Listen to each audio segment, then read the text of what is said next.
ಆದಿಚುಂಚನಗಿರಿಯ ಜಗದ್ಗುರು ಮಹಾಸ್ವಾಮಿಗಳವರಲ್ಲಿ ಗೌರವ ಸಲ್ಲಿಸಿ, ಶೇಖರ್ ಸ್ವಾಮೀಜಿಯವರೇ,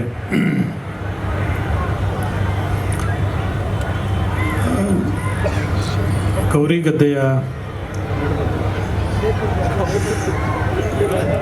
ವಿನಯ್ ಗುರೂಜಿಯವರೇ,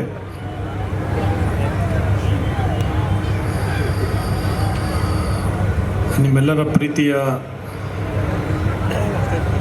ದರ್ಶನ್ ಅವರ 47ನೆಯ ಹುಟ್ಟುಹಬ್ಬ ಸಂಭ್ರಮದಿಂದ ನಿನ್ನೆ ನಡೆದಿದೆ. ಅದರ ಮರುದಿನ ಅವರು ಕಲಾಕ್ಷೇತ್ರಕ್ಕೆ ಪ್ರವೇಶ ಮಾಡಿ 25 ವರ್ಷಗಳು ಆಗಿರುವುದರ ನೆನಪಿಗಾಗಿ ನಿಮ್ಮ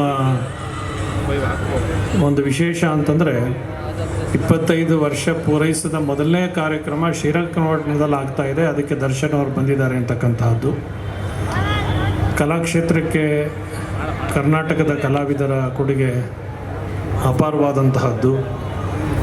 ಇಲ್ಲಿ ಹಿಂದೆ ಆಗಿ ಹೋದಂತಹ ರಾಜ್ಕುಮಾರ್ ಅವರು ಇರ್ಬೋದು, ಅಂಬರೀಷ್ ಅವರು ಇರ್ಬೋದು, ವಿಷ್ಣುವರ್ಧನ್ ಅವರು ಇರ್ಬೋದು, ಅವರೆಲ್ಲ ಮನೆ ಮಾತಾಗಿದ್ದಂಥವರು. ಈ ದಿನಮಾನದಲ್ಲಿ ಜನರ ಪ್ರೀತಿ ವಿಶ್ವಾಸಗಳನ್ನು ಗಳಿಸಿರುವಂತಹ ಮೇರು ಕಲಾವಿದರಲ್ಲಿ ದರ್ಶನ್ ಅವರು ಕೂಡ ಒಬ್ಬರಾಗಿದ್ದಾರೆ ಅಂತಕ್ಕಂಥದ್ದು ಕನ್ನಡಿಗರಿಗೆಲ್ಲ ಹೆಮ್ಮೆ ತರುವಂತಹ ಸಂಗತಿ.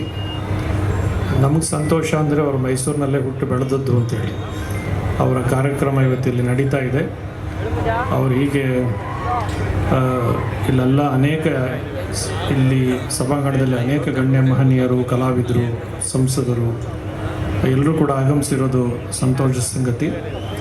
ದರ್ಶನ್ ಅವರು ಕಲೆಯ ಅಭಿನಯದಿಂದ ಜನರ ಮನಸ್ಸನ್ನು ಸೂರೆಗೊಂಡಿರ್ತಕ್ಕಂಥವರು, ಅವರ ಪ್ರೀತಿ ವಿಶ್ವಾಸಗಳನ್ನು ಗಳಿಸಿರ್ತಕ್ಕಂಥವರು.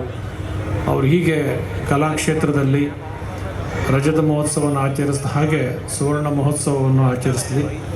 ಮುಂದಿನ ದಿನಗಳಲ್ಲಿ ಇನ್ನೂ ಜನರ ಮೇಲೆ ಅಂತಹ ಒಂದು ವಿಶೇಷವಾದ ಪ್ರಭಾವದಿಂದ ಅವರಲ್ಲಿ ಇನ್ನೂ ಕಲಾಪ್ರೇಮ ಬೆಳೆದು, ಕಲಾವಿದರ ಬಗ್ಗೆ ಅಭಿಮಾನ ಬೆಳೆದು, ಕಲಾವಿದರನ್ನು ಪ್ರೋತ್ಸಾಹಿಸುವಂತಹ ಮನೋಭಾವ ಬೆಳೀಲಿ ಅಂತನ್ನುವ ಆಶಯವನ್ನು ವ್ಯಕ್ತ ಮಾಡಿ, ಭಗವಂತನ ಕೃಪೆ ಅವರಿಗೆ ಸದಾಕಾಲ ಇರಲಿ ಅಂತ ಹಾರೈಸಿ 2 ಮಾತು ವಿರಾಮ ಕೊಡ್ತೀನಿ.